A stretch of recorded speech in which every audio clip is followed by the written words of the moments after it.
in regional languages lost or found in translation. Join us as Ranjita Biswas, Lucy Hannah, Mahaswinee Mohanto discuss the anthologies of short stories, A Fistful of Moonlight, Stories from Assam, with Dr. Debanjan Chakrabarti.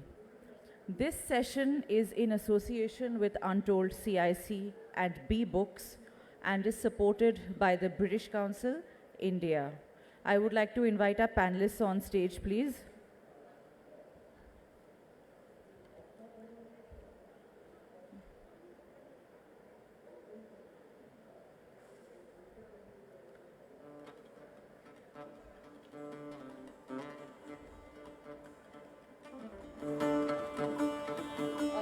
May we have the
A little bit about our panelists.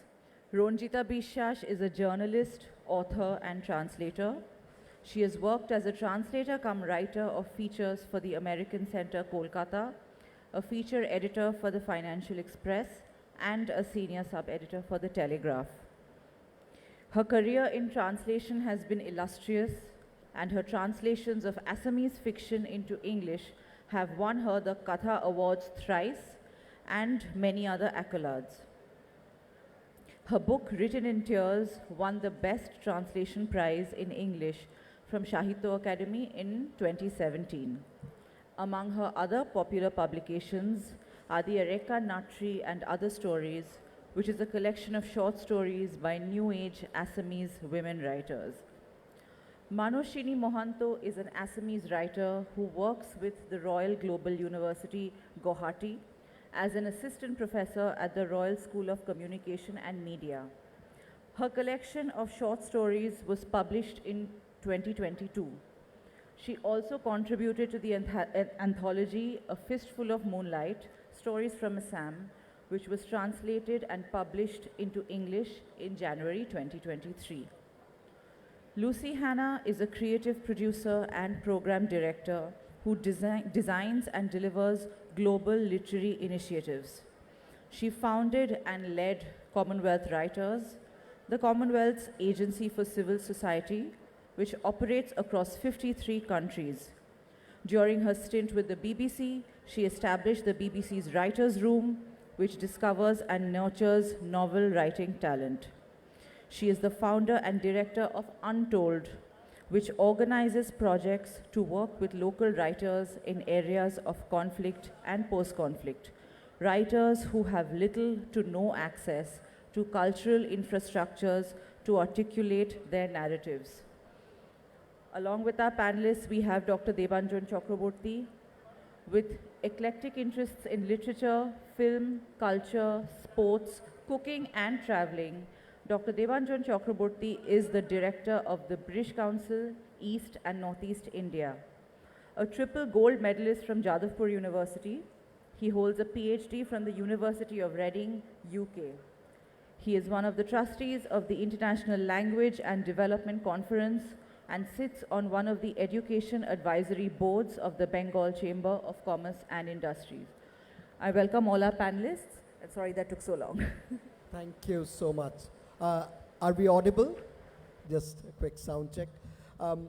First, a big word of thanks to my fellow panelists for their time and for being here, and to Kolkata Literature Festival for putting together this fantastic show here at the heart of Kolkata Boi Mela, Kolkata International Book Fair, which is the world's largest business-to-consumer event of its kind. And I think this is very special to Kolkata, a city that we hold dear to us. A very big round of thanks to Esha Chatterjee and Lucy in particular for putting this book together from B Books and Untold. This particular publication, A Fistful of Moonlight, this is part of British Council's India-UK Together, a season of culture, through which we are celebrating and marking India's 75th year of independence. Since August 22, and the program runs till March this year. And it's been a remarkable couple of years for India-UK relationship bilaterally. In 2021, the India-UK roadmap for 2030, a decadal roadmap, was agreed between our two prime ministers. And last year, we had a landmark agreement between India and the UK about mutual recognition of qualifications. And currently, Indian students are the largest number of international students in UK university campuses, which is a huge achievement for India, and it speaks volumes about the relationship that we have. And India-UK Together, a season of culture, tries to do three things. We are trying to celebrate the unique relationship that exists between India and the UK, and also India's place in the world, and that is very important for this conversation today. And it's about India and UK coming together for greater global good. We are trying to connect India and UK, particularly young people, with from both countries, connect ideas and create new opportunities. And we're trying to celebrate, and we're trying to create, through these connections and celebrations, create something new, something very exciting, and provide some of the solutions for global challenges that engulf us. And I hope this book in itself encapsulates some of these, all the three ideas that we are trying to celebrate. So, Lucy, if I may begin with you. Tell us a little bit about the inception of this project. I mean, Write Assamese. Write Assamese. Can you hear me? Yeah. Write Assamese came about following another project that Untold was doing, following another project called Write Afghanistan, which we did in collaboration with the British Council, among others. And the essential sort of idea or approach is to collaborate with local writers who do not have an opportunity where they are to develop their creative writing in their own local language, have it published locally, and then have it published internationally in translation. And together with B Books here, their stand is in Hall 1 in Calcutta, we worked very closely to try and think of a way of identifying, first of all, an area, and we identified Northeast India as somewhere where states there don't have enough opportunity for the writers because the local infrastructure of creative literary editing and literary translation is often not there, or it's very sparse. So we identified together with the British Council Assam as the beginning, and we thought, well, we'll start there and do this project there. And this is the result. That was 9 months ago, 10 months ago. Thank you, Lucy. And Mahaswinee, if I may turn to you. You are one of the writers featured in this wonderful anthology. If you could tell us about the beginnings of this project from your perspective as a writer, and we were hearing wonderful stories about that workshop that you had in Kaziranga, of all places. Am I audible? Yeah. Uh, so I basically applied for this project. It came by a mail, and I applied with the name of British Council. I had no idea like who are the people behind it till that time. So I applied for it because I had this, I always have this in my mind, the stories from my region are not being heard of. So it was obviously stories of mine as well, altogether. So I applied for it, and then eventually I get to meet Lucy and Esa and Riddhi, and I get to know about the projects more. And then obviously that one day I was working in my department, and it was a busy day, probably in the month of March or April. And mail told me that my story got selected. And then eventually that workshop took place in Kaziranga. And I get to know in the process of translating, I am a translator from mostly from English and Bangla and Hindi to Assamese. And though I took part in that workshop in the capacity of a writer, but it enriched my journey as a translator as well, because not that quite often we get a chance to meet and read and translate stories where in a workshop or in a physical space where the original writer and the translator both take part. And also in a personal level, I also get enriched with the role of editor.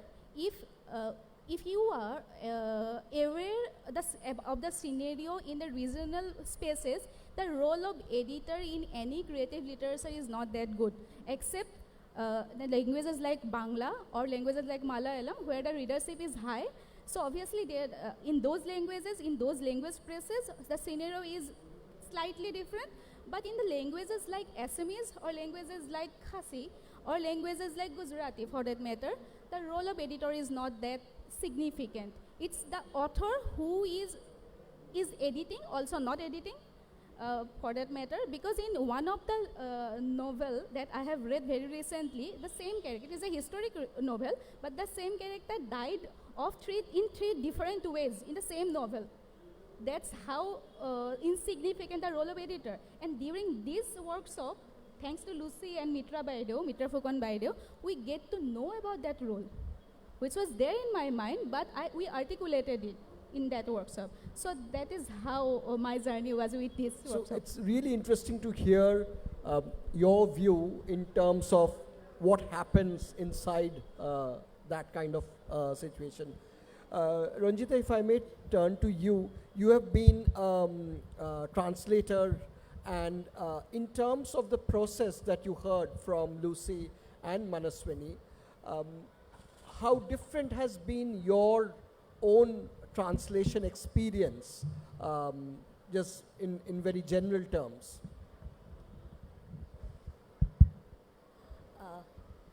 Firstly, can you hear?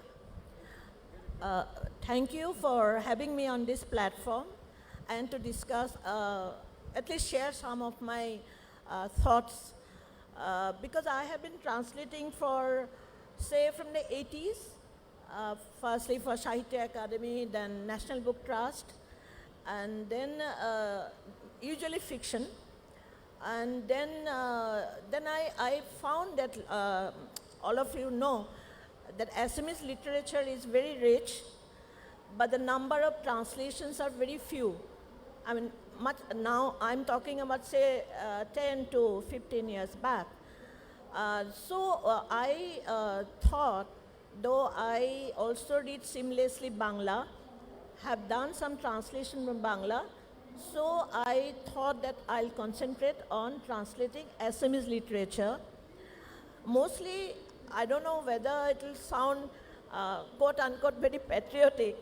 I wanted to bring out the richness of Assamese literature to a wider world, because I know, and all of you know, without translation it is not possible to reach out to wider readership. And that's you asked about the process of translation. No, I was hoping that you'll talk a little bit about how you translate when you translate, because Mahaswinee and Lucy described a slightly different, lot more collaborative and almost communal way of translating. Okay. Whereas I think when you translate, it's a lot more individual and maybe even somewhat lonely process of translation. Yeah, Debanjan, you are right. It is quite a lonely process actually. Like, see, when I read this book called Oyonanto by Orupa Patangia Kolita, very well-known writer. She's a Sahitya Academy Award winner. So I felt that these books needs to be translated.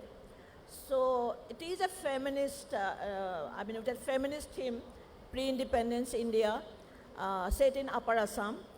So I suggested to Kali for Women, now which is Juban now, and they liked the idea. So, I translated, it was later translated to Hindi also by Penguin. So this is what, then mostly I have done out of my own, can you say suggestion to the publisher? Like the Written in Tears is again set in the conflict situation in Assam. I selected stories from there.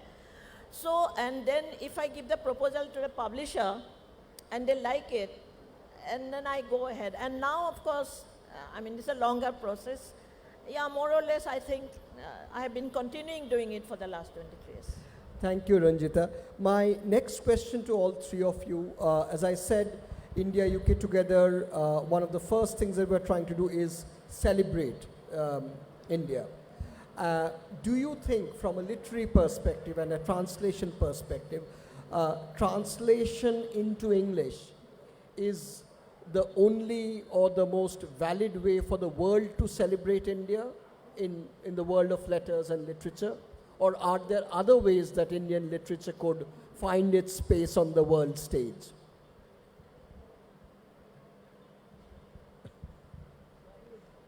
Why don't you kick it off? Well, I don't think it should only be English. It's translation per se. It's very difficult to promote a nation's literature obviously you can have sort of spin-offs, but essentially the words of those writers have to be other thing that you're getting out there. And so I think it's really about re-educating readers and publishers re-educating readers in the sense of having ways to encourage them to read work in translation, which tends to be, certainly in Europe, the poor relation. And still you have to sort of look around a bookshop to find fiction in translation. It's not right there. Right. Mahaswinee, what's your take on that? Though whether English is the only language to get it translated it's always debatable, and we are engaged in that debate whether not only in translation whether English should be the medium. It's a debate again. Then again, if we but is there any other choice available? Like for in a country like India, where still we are debating, we are let's not talk about the world scenario. Even within India, probably. Although I might be trolled or for that matter for speaking this out, Hindi as well is not an option at times. So probably English is the only way at times. So probably probably that is what my personal opinion. That is what I believe. Probably getting it translated in English and then probably again getting it translated to other languages, because within my capacity I know Bangla, I know Hindi, or I know a bit of Gujarati and Marathi, but I don't know 23 other languages or more than 23 other languages that is in the constitutional. Other than that, there are many other languages. So to get it translated in English, then getting it translated in other languages probably is a way to gain in translation, if I am allowed to say so. Yes, absolutely. Ranjita Ji. See, there are different ways of cultural interchange, whether it's performing art or other ways of interchanging. But in literature, if you think that a work translated into English or immediately gets a wider readership, because from that language you can, other languages it can go. I personally feel, even in India, as you know, we have so many languages, more than 22 recognized languages. How do I read Vasudevan Nair? How do I read Krishna Shakti? Unless it is translated into English, right? So it is very important, and because see, there's a word, a term, I don't know whether I can use it here. My friend and publisher of Oxford University Press, Mini Krishnan, she had a term called, I think, language offense. She said, because for the last 20 years, the new generations, they are not really either reading or cannot relate to their own language. So there is a need for translation, because I have spoken to people, I mean diaspora in America or UK, Assamese people of my Assam, they said, if there is translation, we can introduce our children to, because they are not going to read in Assamese anyway. So I think it's a very important thing for both ways, to reach out from your own land, and also maybe you never know who get interested will come back to Assam and try to find their own roots. Yeah, I think both of you have, all three of you have landed on this complicated question of the linked language in translation, the medium language in translation. And I think it's quite complicated in India, and in many ways it reflects Europe to a certain extent, that, how do European languages translate and European literatures translate. I was wondering, Lucy, from your experience, how does the scenario in Europe look like compared to the scenario here in India when it comes to translation among languages? Well, I mean, I'm not an expert on this, but I think often the bridge language tends to be English again. And I suppose, and you'll know more about this, but I suppose it comes back to the sort of the old gatekeeping centres of London, New York, sort of being very difficult to try and bring away the big publishing goings on from those places. Even Frankfurt, right? You've got translation rights via English. Is that what you mean? Yeah, I think.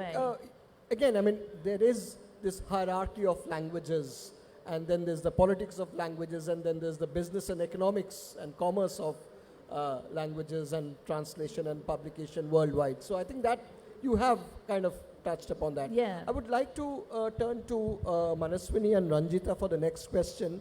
A number of prizes, especially last year's Man Booker International Prize for Gitanjali Sri's Ret Samadhi, Tomb of Sand, has created so much buzz and focus on Indian writing and not written in English. So what value do prizes like that have for Indian authors writing in Indian Bhasha languages?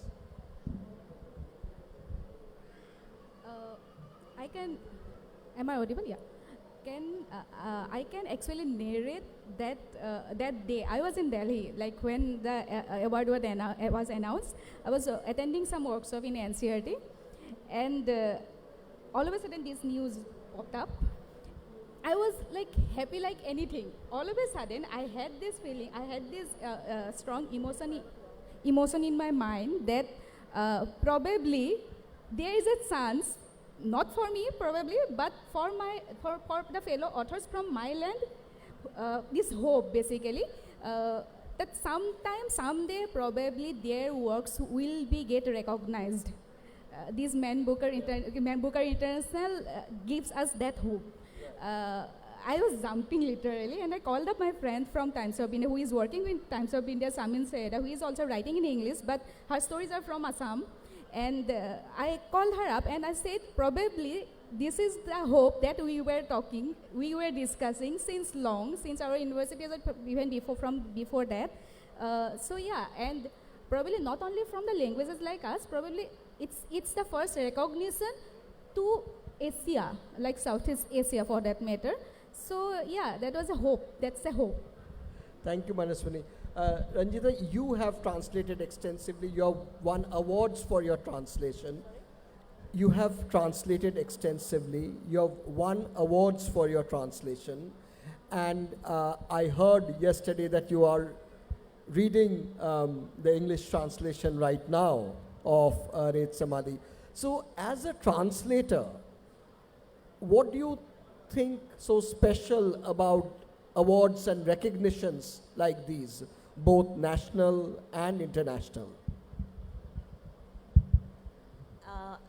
Firstly, can you hear? We all know there was a time, even I think 10, 15 years back, the translator's name never appeared on a dust jacket, right? Yes. He or her name has to be, you find in the second or third page. From that stage, to come to be featured in a jacket is itself an achievement, I think. But the good thing in what is happening in India, the translated works are now being judged in the same platform as other creative work. It has been recognized that translation itself is a very creative process.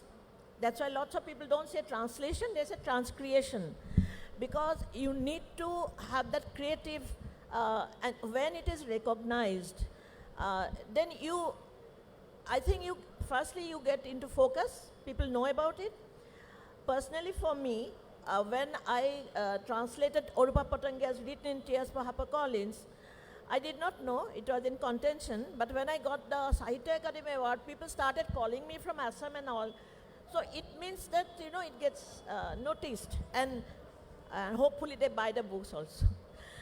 And I think to be recognized on a national or international platform, and publishers also fortunately are waking up to the possibility of translations, is a very good thing.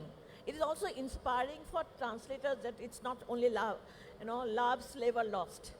You're doing something you love, but you're also getting recognition in front. I think it is important. That's a wonderful point you made about international awards such as the Booker, recognizing the role of translators and putting the names of the translators on the title page. A quick question on the title page. This is such a beautifully designed cover. Lucy, or if Aisha is there, would you like to say a bit about this cover design? Well, Aisha's in. It was designed by Subinoy Das, and we had many, the title is from one of the stories, is taken out from one of the stories. The Courtyard is the title of the story, by Debanjan.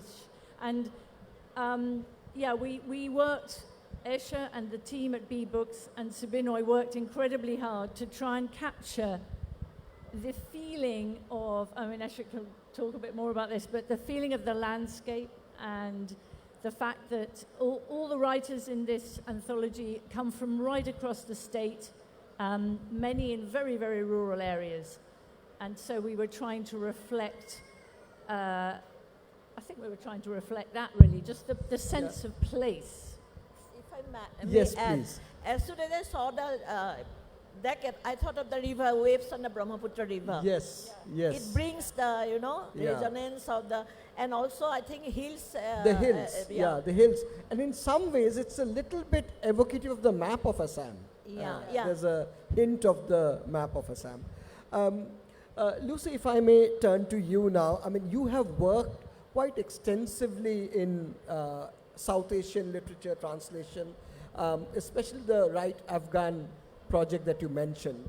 Could you tell us a little bit about how the UK publishing industry views South Asian literatures? Gosh, okay. With caution, I think. With caution? Yes. Why? I don't know why. Because I think I think it's not necessarily South Asia. I think it's a combination of short fiction in translation, Right. which is, you know, they've got an eye on the sale. That's ultimately what they're thinking.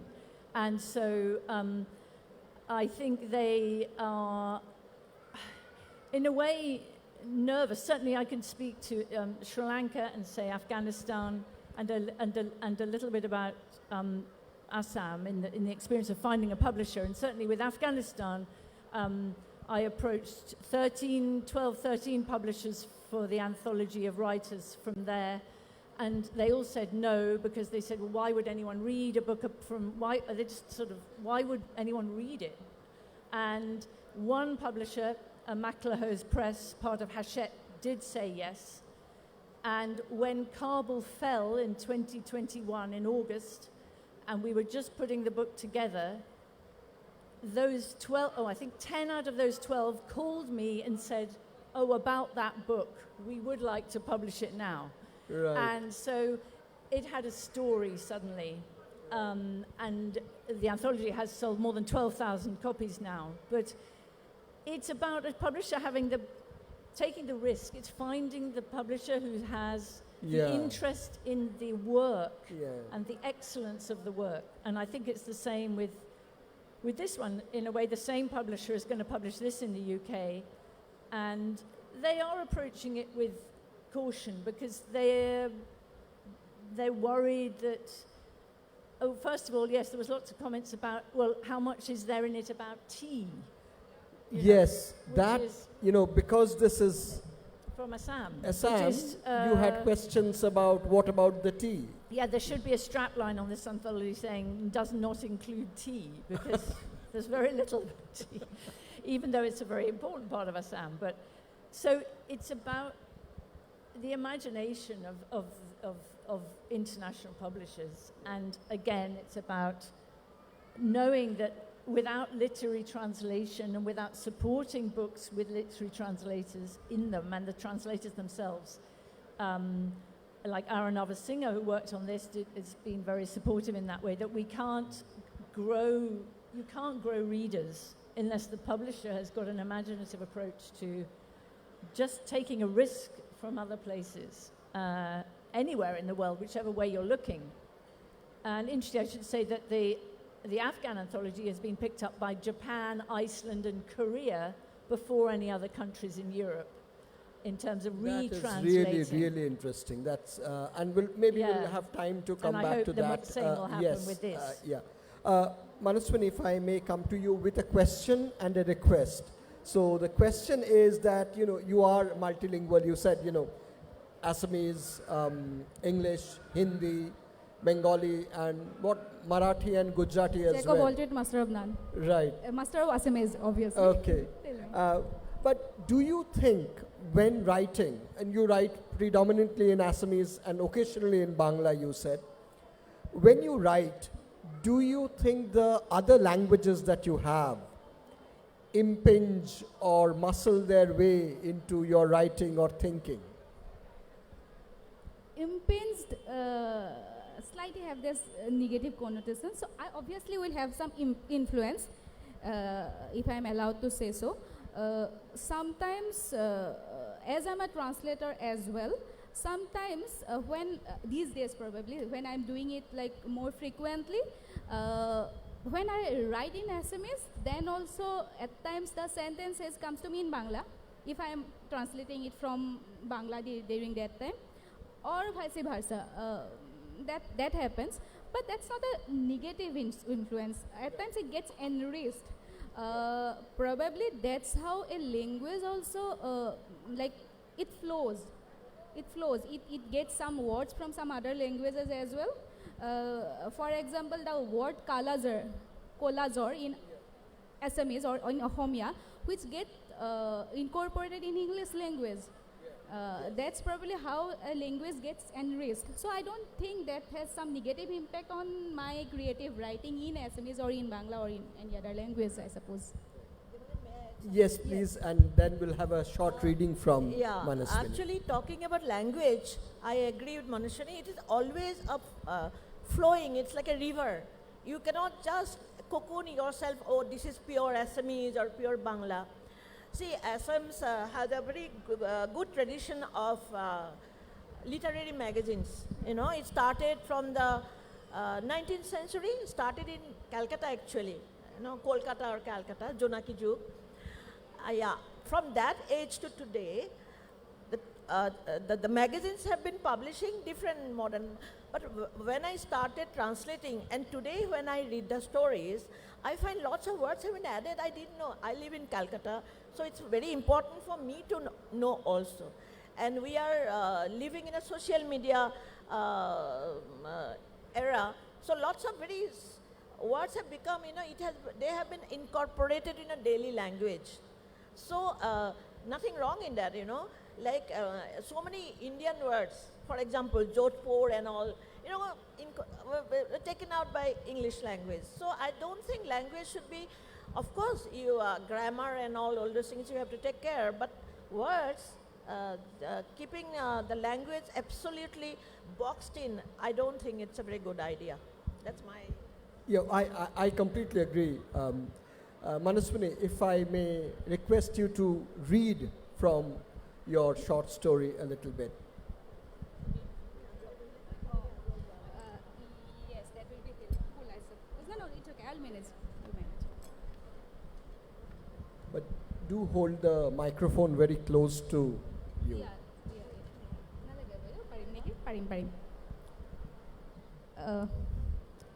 It's my story. Tejimola's stepmother found a place to get a haircut.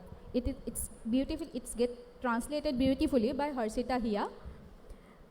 Once upon a time, Tejimola's stepmother used to have a name.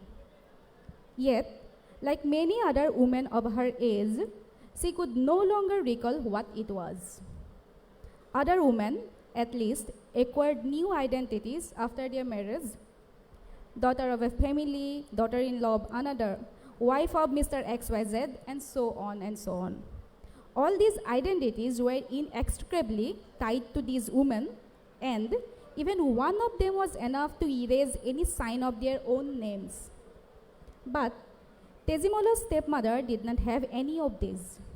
Just like the merchant's cruel new wife in the old Assamese folktale, she had no identity left in this world except for the title of the stepmother.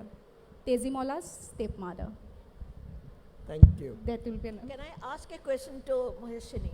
See, Assamese folktales, Tejimola's stepmother is the vilest woman. She slowly kills her stepdaughter. That is many folktales all over the world. Stepmothers are always bad anyway. But this is particularly very gruesome. But I read her Assamese story, and she has completely U-turned the story. It is sympathetic to the woman, Tejimola's, because nobody understood her. And the best thing, ultimately, she becomes friends with her own stepdaughter. So I look at it also from a feminist angle. I also see it a very subversive story, isn't it? Well, Yes, how did yes. you think about it to write a story like that? Because Tejimola we are used to seeing. There are two personal connections, experiences. One, obviously, I have a very strong bond with my my mother, and my mother-in-law. So again, mother-in-law and daughter-in-law, they are like, those are taboo relations. But I have a very good relation with her as well. So, and somehow they say you like daughters are more favorite of their father, but in my case, I am more close to my mother. So that is one aspect. Then again, my in both my grandfathers, both my great grandfathers, like they got married twice, and those co-wives basically, they had a very good relationships. That narrative come from those two experiences. That is how I manage it. Yeah. Thank you. Before we go out to the audience for a few questions, as I said, India-UK Together Season of Culture is about celebration and connections, but it's also about creating something new. So, and referring back to the title of this session that we are in, translation, lost in translation, is something, what is lost in translation and what is gained in translation? Is there something new that's created through translation? Maybe I start with Ranjita, who has already touched upon this a little Yeah. bit, but maybe if you could just talk about what's lost and what's gained in translation. Okay, firstly, I think lost in translation is a very outdated term. Because what is lost in translation, tell me? From my personal experience, I first read A Farewell to Arms in Bangla, He Juddha Biday. That time I was a student in a very small school in Upper Assam. My English was not, I was not that familiar to English, reading in English like Hemingway's book. But I got introduced to, and then later I read All Quiet on the Western Front, translated from Germany. I think both books, germinated my personal look at anti-war, right? Then later also see, I'll tell you one thing. If you don't read a translated book, as I said, Krishna Shakti and all, what about Assamese literature? Without translation of Indira Goswami, we call her fondly Mamoni Baido or Mamoni Rashmi. She has fantastic books like Mort Eaten Howdah, and those are fantastic literature. She's a Gyanpith Award winner, as you know. Absolutely, yeah. And even Birendranath Bhattacharya Yarwingam at the background of Nagaland. Unless it was translated, he translated himself, people won't have known that just post-independence, what happened in Nagaland, the conflict situation. So personally, I think literature is the best way to know about the land, its culture, its even food, everything. And if you talk about gain, I just touched upon, I don't know whether here, see, when Bengal Renaissance happened in 19th century in Kolkata or Calcutta, that time Assam didn't have a high education institution. Cotton College was established only in 1901. So all those students came to Calcutta for higher studies, Presidency College, and so they interacted with the Bengal's intelligentsia, and the forefront, our Assamese literature, Lakshmanath Bezbarua. By the way, he was a Jamai of the Tagore family. He was married in the Thakur family. Yes. So they started the whole magazine, Modern Assamese literature, and it has continued. So I think that's a lot of gain. You just can't say lost in translation. I think that term has to be put where it needs to be. Lucy, and then I'll come to Mahaswinee.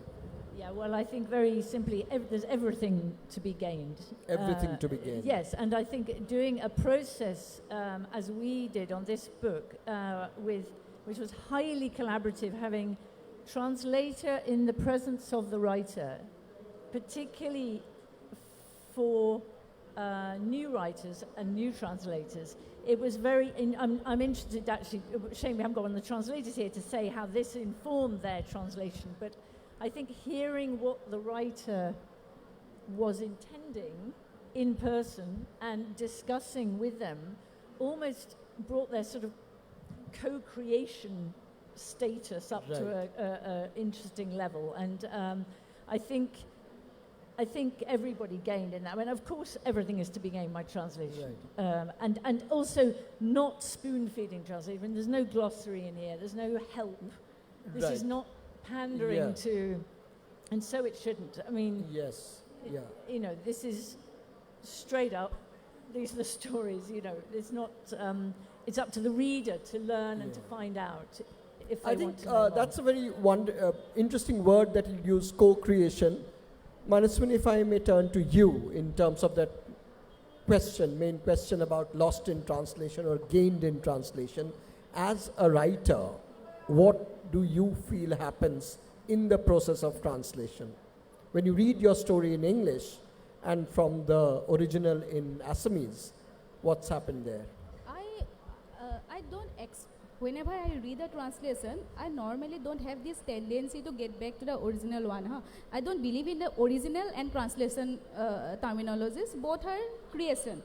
Both are creations, and like Lucy said, when probably this is the time when we have to think about this concept. If the original, quote unquote, original author is not dead, probably this is the time we have to think of sitting with that person. If not sitting, then please contact that person. That in that case, there obviously in every language there will be limitations, but we can cross that limitation by adding up some words, by adding up some terminologies. So it's not that difficult job, if I am allowed to say so. Again in translation, Perumal Murugan, one of the most celebrated Tamil writer, probably he would not have been an author who has been translated in probably highest number of languages, not only in India but across the world, if translation was not there. So that is what gain in translation probably. The gaining reader, gaining wide readership. So I think it's a gain, always a gain in translation. Thank you so much. Do we have time for a couple of audience questions? Yes, we have time for exactly 2 questions. So can we throw it open to the audience Right. now? Yes, 2 questions and we'll bring this to a hard stop.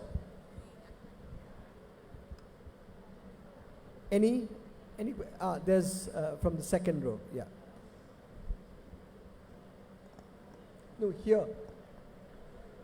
Here.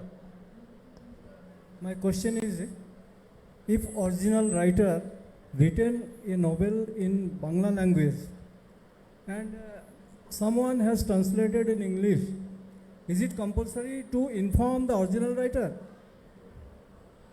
Permission is required. Can someone translate without the author's permission or consent? Can you hear me? Yes, we got the question. No. The answer is Sure. quite a blunt no. It would be disrespectful to do that without informing the author, yes.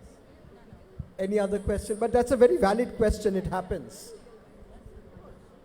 Good afternoon, Yeah. everybody. The last question was that you asked what do we gain and what do we lose in while translation.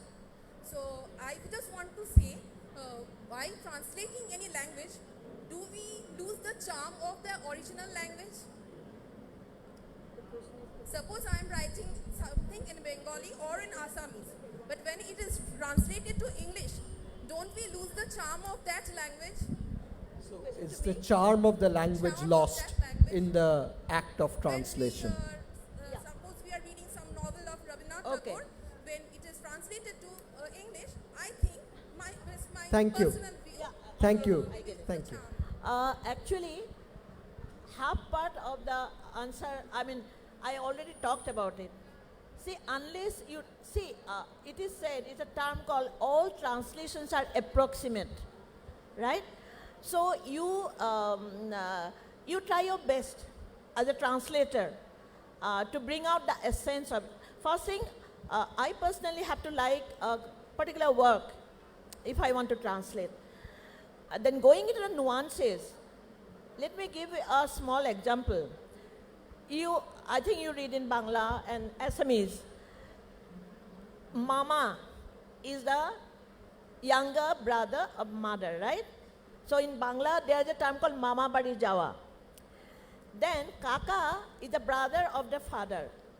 In Assamese, we call it Khura. Now, if I translate it to uncle in English, above, just polishing over the nuances of the relationships, then it does not take out the essence. So you have to make a conscious effort to all the time explain. Maybe just say, oh, my mother's brother came, we are so happy. So the reader who is not familiar with that particular relationship will know, firstly. Second thing, I also think there are many of the publishers nowadays, they don't believe in glossary, right? Glossary, sometimes if you explain too much in the sentence, it impedes the flow of the sentence. But sometimes I feel, personally, some bit of explanation is, some kind of brief note at the glossary is needed. For example, dheki. You know, dheki is, dheki for husking the paddy, Rice, yeah, which is paddy, very yeah. common in Assam or Bengal villages. Now, if I say dheki, the wooden stool, it becomes, very. This yeah, is, yeah. I think let's That- end on this very yeah. interesting note. Yeah. After this session, maybe You you will and again Lucy could discuss it. have a chat. Thank you very much. Thank you, audience. Thank you, Kolkata Literature Festival, for bringing us all together. And we've really, really enjoyed this conversation. A small token of our appreciation from Sri Bindu Bhattacharya, Vice President of the Publishers and Booksellers Guild. And Sujata Sen, the Director of the Kolkata Literature Festival.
And this is also the launch of A Fistful of Moonlight.